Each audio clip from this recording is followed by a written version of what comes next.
It seemed like there was something off with this Fever team. They didn't have the same energy and spark that we all know and love. Caitlin Clark isn't just struggling.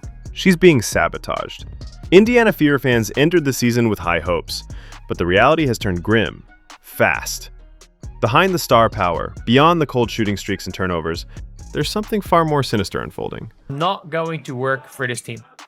What Stephanie White wants to do will not work. Stephanie White, the Fever's head coach, promised an explosive, dynamic offense built around Clark. Fans bought in. Jerseys flew off shelves. Tickets sold out. But the reality on the court? Completely different. Instead of showcasing Clark's elite talent, White has implemented a slow, grinding motion offense, an approach strangling Clark's true potential. Situation right now, and you've now got Stephanie White, a coach who has, let's be honest, she's lost her smile. After a recent frustrating loss, Clark herself gave fans a rare glimpse into the brewing conflict. In a post-game press conference, she hesitated, choosing her words carefully. I thought at times we could have played a little bit faster, and I think that's on me, like not conceding in that. We still got to play up tempo. We still got to It's on me not conceding. Play fast. But I mean, I thought for the most part we did a lot of stuff that coach wanted us to do, and you know, that wasn't why we lost. Like, she literally was like, oh, what the coach wanted us to do wasn't why we lost. I'm conceding. I was conceding by not playing fast. What is she saying? Like, this is the most damning thing I ever heard Caitlin Clark say. But everyone knew what she really meant. That wasn't self-criticism, it was a plea for help. Clark is designed to dominate with speed and creativity. Yet White insists on keeping her shackled, running in circles like a Ferrari stuck in traffic. Not even different understandings. What Stephanie White wants to do is not going to work for this team. It is not going to work for this team. What Stephanie White wants to do will not work.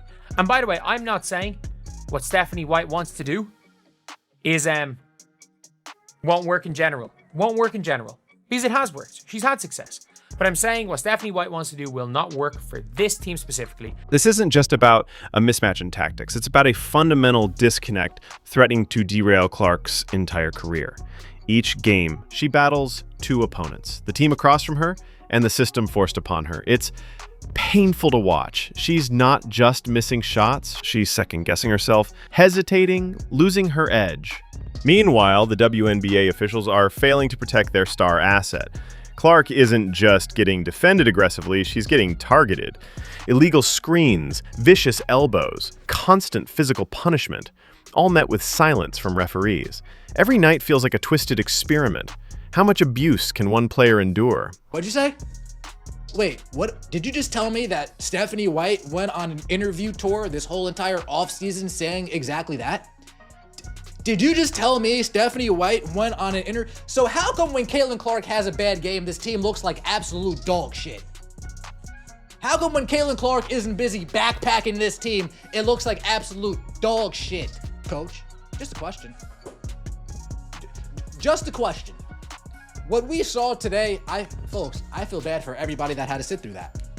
Everybody that wasted 2 hours and 25 minutes watching the Indiana Fever versus the Las Vegas Aces. I feel bad that we had to sit through that. That was a tough watch. The harshest betrayal, however, isn't just physical. It's institutional. The WNBA uses Clark's image to boost their marketing, sell tickets, and draw viewers, but abandons her when she steps onto the court. This isn't toughness, it's exploitation. Fans, too, see the signs. The Fever look drained, spiritless.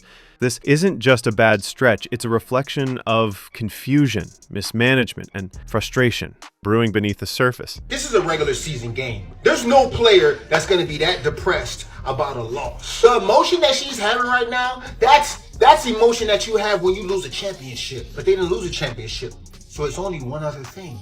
It's the coach. I knew something was up, y'all. I played basketball all my life. I played point guard. There was something off about Miss Caitlin when I was watching that Aces game. And I couldn't put my finger on it. It just seemed like Miss Caitlin, she was definitely unmotivated. She looked defeated the whole game. She didn't look like she was having fun. And that is always because of the coach. Young talent like Michaela Timpson, who could energize the offense, remains underused. the team's potential remains untapped. Clark's critics are quick to point out her recent stats, shooting 7 for 20, going 1 for 10 from beyond the arc, and 8 turnovers in crucial games. But those numbers tell only half the story. Clark is trapped in an offense where every decision seems designed to minimize her impact, forced to defer to less capable teammates while she navigates a maze of screens. Her struggles aren't just personal, they're structural. And if you're a fan of Caitlin Clark, you know that this is so unlike her. She is arguably the best shooter in the WNBA, and she is having a significant cold streak. The situation calls for a historical comparison. Will Stephanie White become a Steve Kerr who lets Steph Curry redefine basketball on his own terms? This is something that Steve Kerr had to realize when he was dealing with Steph. Steph was shooting all them logo threes. He was shooting all the shots early in the shot clock. Steve Kerr would shake his head. He'd be like, oh, what are you doing? But after a while, he had to let this player do his thing. Bro, that was the first time I ever seen Caitlin Clark walk the ball down the court. Or will she become Larry Brown, who famously clashed with Allen Iverson, trying to impose a rigid system that nearly broke him? White's legacy and Clark's career depend on her next moves. I don't think Stephanie White is like a fan of Caitlin's demon time and, you know, her getting all riled up and pumping up the crowd. I don't think she's a fan of that shit. Some coaches, like when Allen Iverson came into the league, him and Larry Brown did not get along because Larry Brown used to tell him to tone it down and not be himself and stuff like that. But I think that's what's going on with this team right now. This isn't drama for the sake of drama. It's a critical juncture. Clark's passion, her spark, is visibly dimming. The joy she once brought to the court has given way to frustration, exhaustion, and confusion. Her relationship with White, the officials' lack of protection, and relentless targeting by opponents have combined into a perfect storm. But there's another troubling dimension to this story. Fire Stephanie White yesterday. Fire her yesterday. And the reason why is not that Stephanie White is a bad basketball coach. It's not that Stephanie White is a bad motivational speaker. It's not that Stephanie White has done a bad job defending her players. It's not any of that. It's that Stephanie White and Caitlin Clark fundamentally have different understandings of the sport of basketball. The growing professional jealousy from other WNBA players. Instead of merely defending her competitively, opponents have turned games into personal battles. Trash talking has escalated beyond typical competitive banter into outright hostility. Players aren't just trying to beat Clark, they're actively trying to embarrass her, breaking her spirit through continuous physical and verbal harassment. Every missed shot, every misstep is celebrated by opponents with aggressive enthusiasm that borders on mockery. Adding further salt to the wound, legendary UConn coach Gino Auriemma recently weighed in with a dismissive critique. Without offering substantial context, he made disparaging remarks that were more character defamation than constructive criticism. Coming from such a respected figure in basketball, his words carried extra weight, turning Clark's current situation into something darker, a systematic character assault from influential figures who should be guiding the game's next generation, not tearing them down. Fans who bought into the dream of Clark transforming the Fever are left bewildered and frustrated. They're watching their star player become a shell of her former self, battered by opponents, restricted by her coach, and unsupported by officials. The emotional toll is clear. Clark appears mentally and physically exhausted, lacking the fiery enthusiasm that once defined her playing style. Any professional athlete or any ball player is not having fun on the field because this is the game they love. They've been loving this since they was a kid. Because the only reason a player is not having a good time playing the game that they love is because the coach is trying to put shackles on them, trying to control them too much. With a player like Caitlin, you gotta let them loose. The Fever's current strategy doesn't just fail Clark, it fails the entire team. Other players, forced into roles that don't match their skill sets, become ineffective. Instead of building around Clark's unique talents, White's rigid system undermines the entire roster.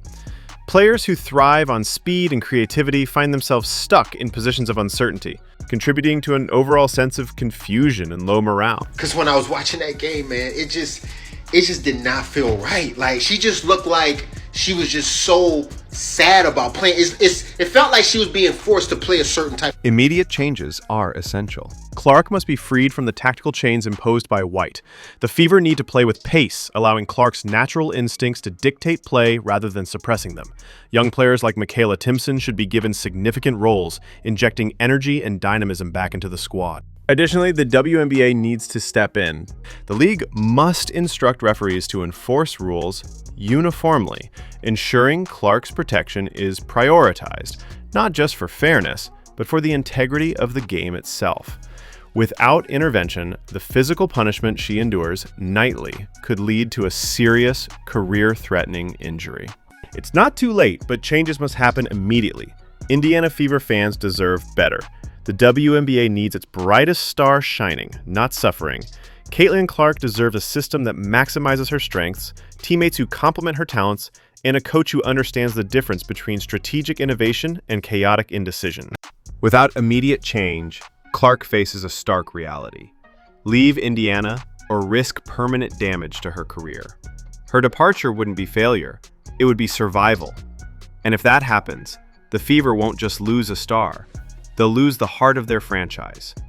The WNBA, too, will be left with tough questions about how they allowed their brightest flame to be extinguished. For now, Caitlin Clark's future hangs precariously in the balance, caught between potential greatness and the shadow of sabotage. For now, Caitlin Clark's future hangs precariously in the balance, caught between potential greatness and the shadow of sabotage.